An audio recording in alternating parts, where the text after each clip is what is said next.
How come that when all those media moguls, the bankers, politicians have been meeting together since 1954, not one of them was able to spot the recession coming?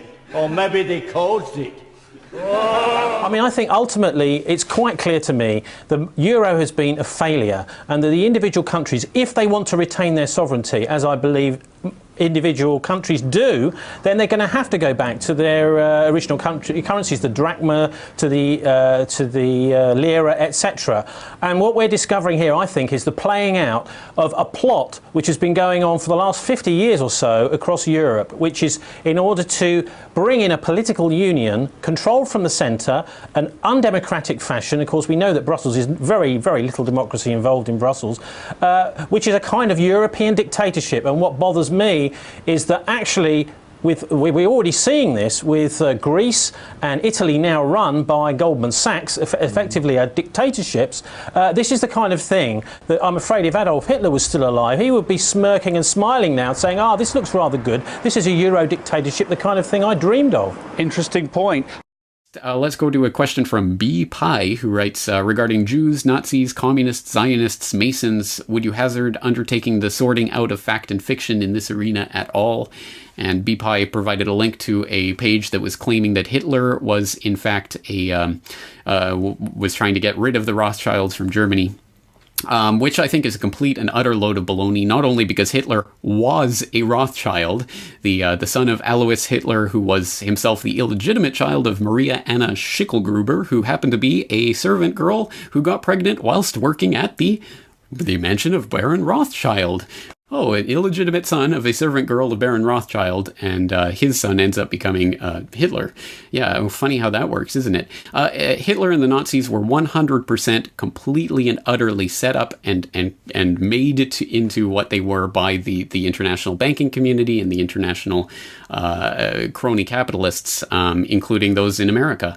100% documentable and on the record. You can look at all of the various connections, and they're deep and multiplicitous. But for example, you have the so-called Young Plan, which was enacted in 1930. It was part of the wrangling over German reparations and how are they going to pay, and they're failing in their payments. So how do we get this going? So the Young Plan was enacted. It was named after the president of General Electric at the time, who went by the name of Young. It was also funded into existence with the help of J.P. Morgan.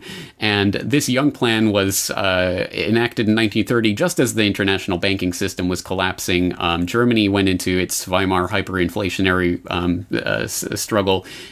So they had to give it a year off of reparation payments. It ended up repudiating the reparations and never going back. The Young Plan was kind of the straw that broke the camel's back during that period. So General Electric and J.P. Morgan helped to set up the downfall of the German banking system, which it led to the rise of Hitler and the Nazis. And I think we know that connection. But interestingly enough, one of the interesting aspects of that is that one of the bodies that was set up as the facilitator of the Young Plan was the Bank for International Settlements, BIS, in Basel, Switzerland, the central bank of the central bankers. And this is the body that, for example, was specifically identified by Carroll Quigley in Tragedy and Hope as the arm, the body, the institution through which the powers of international capital had a far-reaching aim, nothing less than the consolidation of total global control over the financial order. You can also look to Carroll Quigley who talks about how the Milner Group specifically was which was one of the agents, the bodies that were created through the last will and testament of Cecil Rhodes back in the late part of the 19th century to create the global secret society structure. And the Milner Group talked about how they had to get Germany and Russia fighting for each other, fighting for control over Eastern Europe so they could more effectively divide and conquer them. And the Milner Group talked about how they had to get Germany and Russia fighting for each other, fighting for control over Eastern Europe so they could more effectively divide and conquer them. So they openly talked about having to set up, and this was years and years before Hitler even arrived on the scene. They were talking about how they'd have to build up a tyrant and set him up to fail in Germany.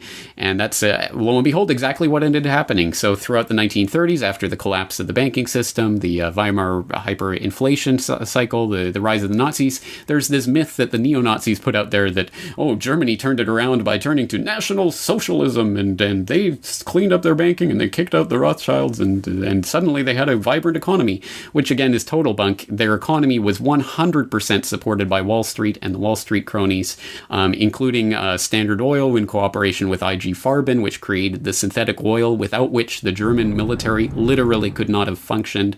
You have Ford, you have General Electric, you have DuPont, all of those companies in there with their production facilities, with the American loans and funding flowing into them, IBM and the Hollerith machines, all of those connections 100% firmly embedded in Germany. And then, as Anthony Sutton has talked about, and again, you have to read Wall Street and the Rise of Hitler for all of the deep connections that he uncovered, but including, of course, things like, the plants and factories of these American corporations in Germany were specifically not bombed during the saturation bombing of Germany. So you had, for example, the General Electric plants, one of them completely unscathed. Several of the others had minor shrapnel damage and windows blown out and the like from bombing going on around them.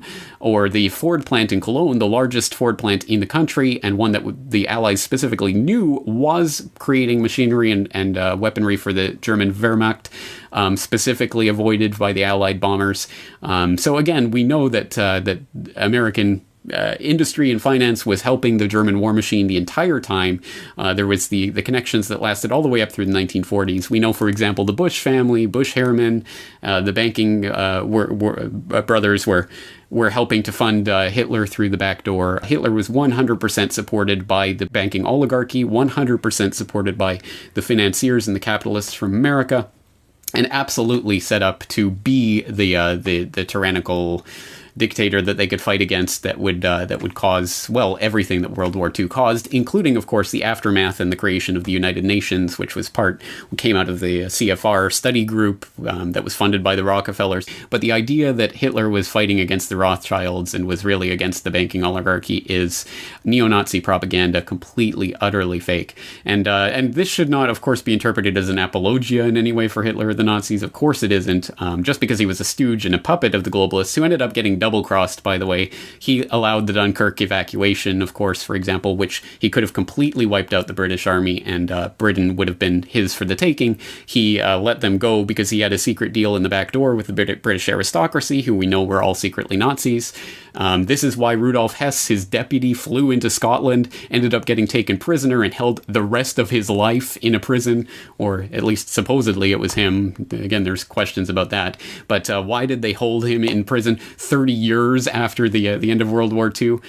Because Hitler was double-crossed. He thought they had a deal. Hess flew in with the documents saying, hey, well, we've got the deal. What's going on? They ended up imprisoning him. That's when Hitler knew he was in deep doo-doo because he was getting double-crossed. He has to enact Operation Barbarossa because he knows Stalin's going to open up the Eastern Front because he's getting double-crossed there. And that's why the biggest miscalculation in military history, Operation Barbarossa, that's why it took place.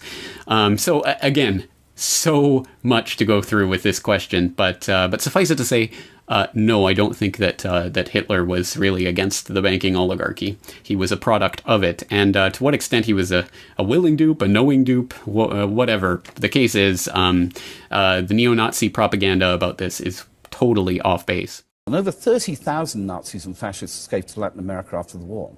Adolf Hitler survived, got to Argentina, and the thing that makes me angry more than anything else is that so many of them were allowed to escape, including Adolf Hitler. I've been a journalist a very long time. So looked at the information. Can I just challenge it? So not escaped as a matter of accident, but were allowed to escape? We're allowed that's to a escape. different story altogether. We're allowed to escape with a huge amount of the money that they'd stolen and raped from Europe, with incredible patents, with shares in companies. They set up almost 700 front companies overseas for when they left. We've all heard of Operation Paperclip, I think. Started as Operation Crossbow, Operation Overcast. The British were trying to get the scientists. Russians were trying to get Nazi scientists. and the Americans had their own program, which they then later renamed as Paperclip. It wasn't just the men, the scientists they were bringing over, it was also their documentation. It was also as much machinery as they could possibly get. We are talking about hundreds of railroad cars, freight cars filled with documents and equipment and machinery. Not talking even about the hundreds at first, and then thousands of Nazi scientists that were brought to the United States. Here's a photograph of the team at Fort Bliss, Texas, Paperclip members. That's a hell of a lot of Nazi scientists. One thing that's important to remember about the space program in the United States, until 1957, it was not a civilian program.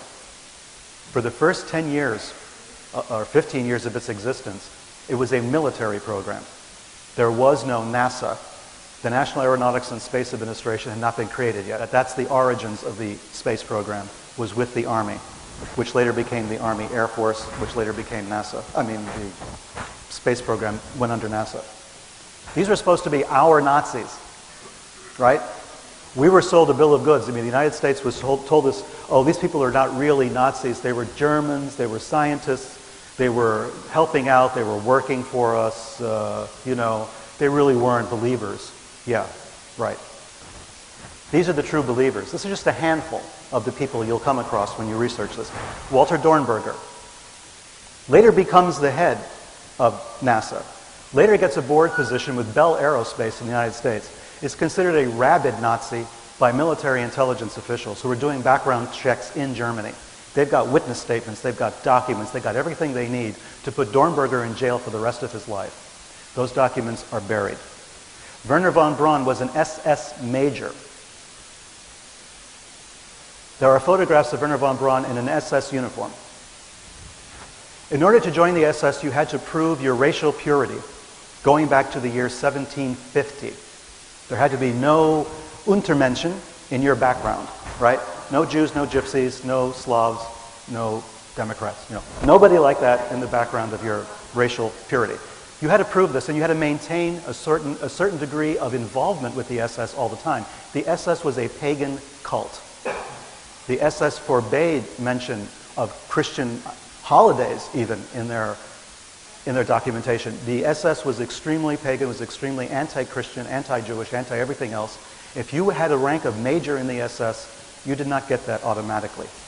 You got that because you proved yourself. And Werner von Braun was proven later to have been involved in meetings discussing slave labor requirements for the rocket systems at Peenemünde and also at Mittelbau. He was involved in these discussions. He knew about the killings of prisoners, the torture of prisoners. He was involved in all of that. It didn't matter to Werner von Braun.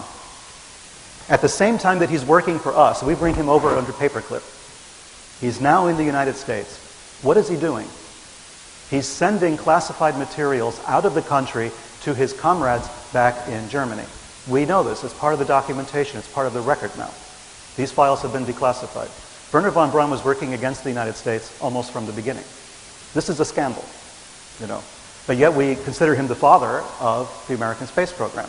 I mean, he's the one who got us to the moon, right?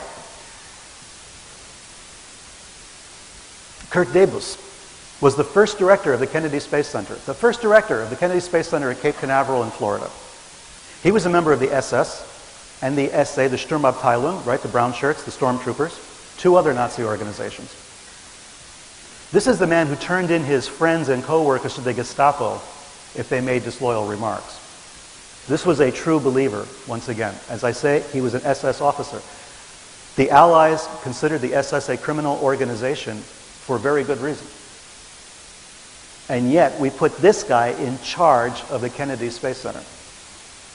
Theodor Zobel, another scientist, performed experiments on prisoners in the wind tunnel experiments. We brought him over. He worked for us. Hubertus Strughold, as I mentioned, tortured prisoners, killed people just for experiments, dumped them into freezing cold water to see how long they would survive. Stuff like that. Jumpstarts the Aviation Medicine Institute at Randolph Air Force Base.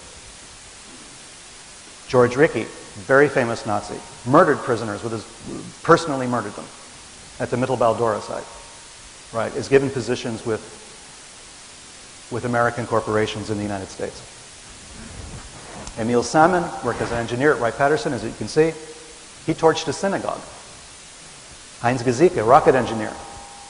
His family in the United States during the war was spying for the Nazis. He was fine. He was okay. Denazified. Otto Ambros. We've all heard of Otto Ambros, probably. Executive at IG Farben. This is the guy involved in administering the experiments in Zyklon B, the gas that was used in the death camps. He gets a job with W.R. Grayson Company. Leonard Alberts gets a job with the Bechtel Corporation. All big American corporations, all very important members of the military industrial complex. His co-workers hated him.